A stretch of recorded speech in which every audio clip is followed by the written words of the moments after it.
დაცული ტერიტორიების სააგენტოსა და პარლამენტის ეროვნულ ბიბლიოთეკას შორის თანამშრომლობის მემორანდუმი გაფორმდა.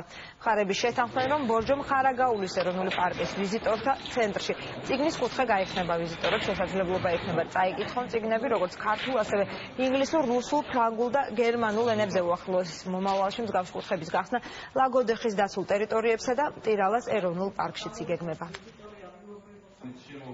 დღეს აქ მოტანით წიგნების ეროვნული ბიბლიოთეკიდან ვიზიტორები მოსულნი ბუნების შესამცნებლად შემდეგ თავისუფალ დროს უკვე დაკავდებიან წიგნების კითხვით. ვაძლევთ საშუალებას, რომ გათვალიერების დროს გაიცნოთ ჩვენს ლიტერატურას, ჩვენს კულტურას, ასე რომ ეროვნული ბიბლიოთეკას თანამშრომლობა გარემოს დაცვის სამინისტროსთან, ასე ვთქვათ, ზოგადად არის ძალიან მნიშვნელოვანი. ეროვნული პარკების ვიზიტორებს, ტურისტებს, რომლებიც აქ ჩამოდიან, თავიანთი აქ ყოფნა ეროვნული პარკის დათვალიერება, ლაშქრობები გაილამაზონ კიდევ ერთი რამით, რაც გულისხმობს წიგნების წაკითხვა.